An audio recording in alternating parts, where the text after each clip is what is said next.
Hello बच्चों, चलिए प्रश्न को देखते हैं। प्रश्न है, रासायनिक समीकरण देते हुए बताइए कैसे प्राप्त करेंगे मेथिल आयोडाइड से एसिटिक अम्ल। तो चलिए बच्चों, इस प्रश्न की अगर मुख्य अवधारणा की बात की जाए तो इस प्रश्न की मुख्य अवधारणा होगी मुख्य अवधारणा। तो बच्चों, मुख्य अवधारणा में हम बात करें तो हम यहाँ पर मिथाइल आयोडाइड। बच्चों, मिथाइल आयोडाइड क्या होता है? Methyl iodide. तो बच्चों ये क्या है? मेथिल आयोडाइड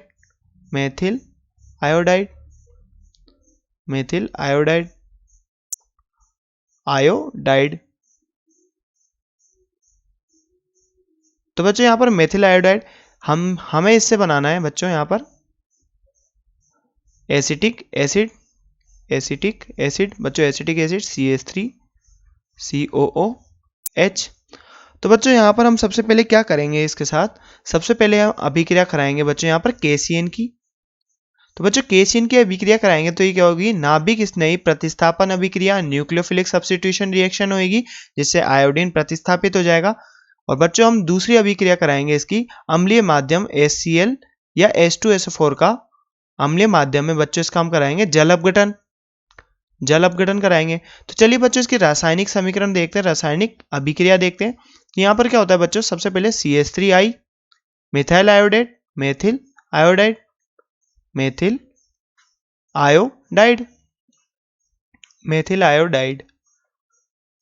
तो बच्चों मेथिल आयोडाइड पर हम सबसे पहले KCN की अभिक्रिया कराते हैं, KCN।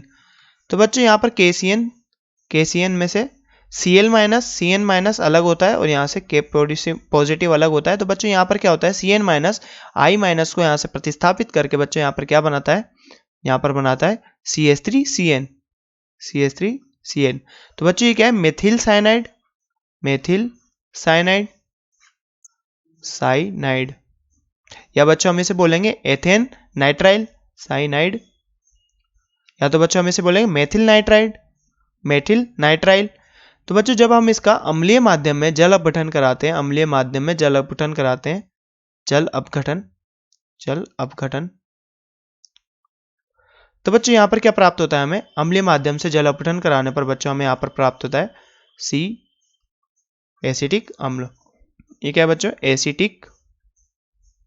एसिटिक अम्ल है। तो बच्चों हम इसकी क्रियाविधि की अगर बात करें, यहाँ पर क्रियाविधि।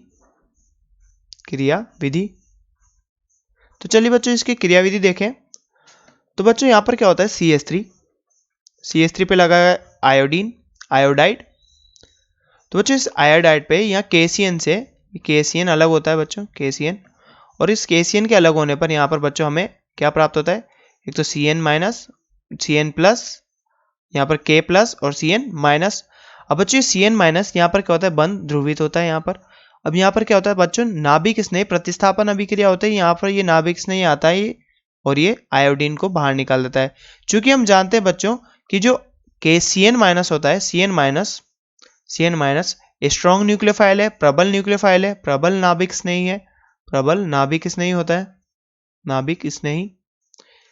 इसलिए बच्चों ये क्या करता है? I- को प्रतिस्थापित कर देता है, प्रतिस्थापित। इसलिए बच्चों हम इसको क्या बोलते हैं? नाभिक स्नेही प्रतिस्थापन अभिक्रिया। इसलिए हम यहां पर बोलते हैं ये क्या है? नाभिक स्नेही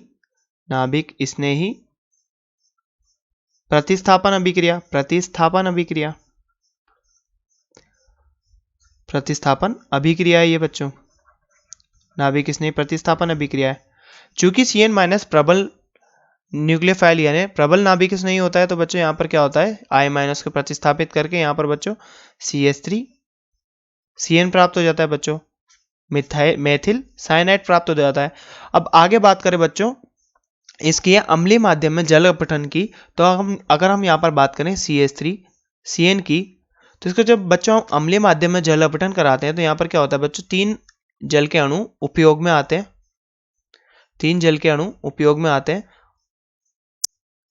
ये 3 जल के अणु उपयोग में आते हैं।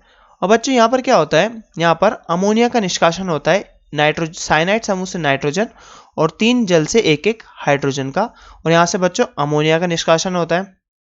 तो बच्चों हमें यहाँ पर मध्यवर्ती क्या बनता है, मध्यवर्ती हमारे पास ये उत्पाद बनता है, ये यौगिक बनता है जो कुछ इस प्रकार है OH, OH और OH। तो बच्चों यहाँ बात करें तो एक कार्बन पर यहाँ पर 3 OH आ गए। अब एक कार्बन पे 3 OH अस्थायी होते हैं, इसलिए बच्चों यहाँ पर जल के अणु का निष्कासन हो जाता है। तो बच्चों हमारे पास उत्पाद क्या आता है, जो फाइनली हमारे पास सारे प्रोडक्ट मिलाते हैं, सारे उत्पाद मिलाते हैं, तो हमारे पास बच्चों हमें यहाँ प्राप्त होता है एसिटिक एसिड और अमोनिया। अब बात करें बच्चों यहाँ पर इसे हमने यहाँ पर अम्लीय माध्यम क्यों लिया, तो बच्चों यहाँ पर क्या होता है, ये एसिटिक एसिड होता है, एसिटिक अम्ल होता है और यहाँ पर अमोनिया होती है। अब ये अम्ल होता है, ये क्षार की तरह कार्य करता है, तो यहाँ पर ये अम्ल अपने प्रोटॉन को त्यागता है। अब बच्चों प्रोटॉन त्यागता है तो यहाँ पर अमोनिया के पास लोन पेयर है और ये बेस भी होता है, क्षार भी होता है, तो इसको प्रोटॉन को आकर्षित करके अपनी ओर आकर्षित करके अमोनियम आयन बनाता है। तो बच्चों यहाँ पर H+ निकला तो इसके कारण ऑक्सीजन पे कैसा चार्ज आ गया, नेगेटिव, और ये अमोनियम आयन जो बना यहाँ से NH4 पॉजिटिव, NH4 धनात्मक, तो ये इस ऋणात्मक के साथ ये धनात्मक आकर्षित होकर बच्चों यहाँ पर बनाता है अमोनियम एसीटेट। तो बच्चों यहाँ पर क्या बनता है, ammonium acetate, CH3CO negative NH4 positive. तो बच्चों यहाँ पर बात करें, यहाँ पर अमोनियम एसीटेट बना बच्चों, यहाँ पर क्या बना, अमोनियम एसीटेट। ये क्या है बच्चों, अमोनियम एसीटेट, अमोनियम एसीटेट। तो बच्चों यहाँ पर अमोनियम एसीटेट बन जा रहा है, जो हमारा मुख्य उत्पाद था एसिटिक अम्ल एसीटेट वो नहीं बन पा रहा है, यहाँ पर क्या बन रहा है बच्चों, अमोनियम एसीटेट बन रहा है। तो तो मेन उत्पाद हमारा मुख्य उत्पाद एसिटिक अम्ल प्राप्त करने के लिए बच्चों हम यहाँ पर क्या करते हैं, अम्लीय माध्यम प्रोवाइड कराते हैं बच्चों, किससे, HCl से या फिर H2SO4 का। तो इससे क्या होता है बच्चों, इसका प्रोटोनेशन हो जाता है, प्रोटोनीकरण हो जाता है, प्रोटोनीकरण से बच्चों हमें यहाँ पर वापस एसिटिक अम्ल प्राप्त हो जाता है। तो यहाँ पर बच्चों हमें एसिटिक अम्ल प्राप्त हो जाता है, इसी कारण से बच्चों हमें अम्लीय माध्यम रखना पड़ता है। तो जैसा कि हमने देखा यहाँ पर, जैसा कि बच्चों हमने यहाँ पर देखा कि जब हम मेथिल आयोडाइड की KCN से अभिक्रिया कराते हैं तो बच्चों हमें मेथिल साइनाइड प्राप्त होता है, मेथिल साइनाइड प्राप्त होता है। और जब मेथिल साइनाइड की बच्चों जल अपघटन कराते हैं अम्लीय माध्यम में तो हमें एसिटिक अम्ल और अमोनिया प्राप्त होता है।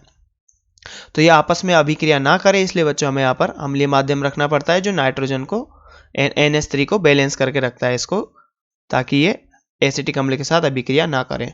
तो बच्चों जैसा कि हमसे प्रश्न में पूछा गया था कि आप मेथिल आयोडाइड से एसिटिक अम्ल कैसे बनाएंगे, तो बच्चों हमने यहाँ पर देखा कि मेथिल आयोडाइड की हम सबसे पहले KCN से अभिक्रिया करा देते हैं, जिससे हमें मेथिल साइनाइड प्राप्त होता है। फिर हम उसका बच्चों अम्लीय माध्यम में जल अपघटन करा देते हैं, जिससे हमें एसिटिक अम्ल और अमोनिया उप उत्पाद के रूप में मिलता है। तो बच्चों आशा करते हैं आपको प्रश्न समझ में आया होगा। धन्यवाद।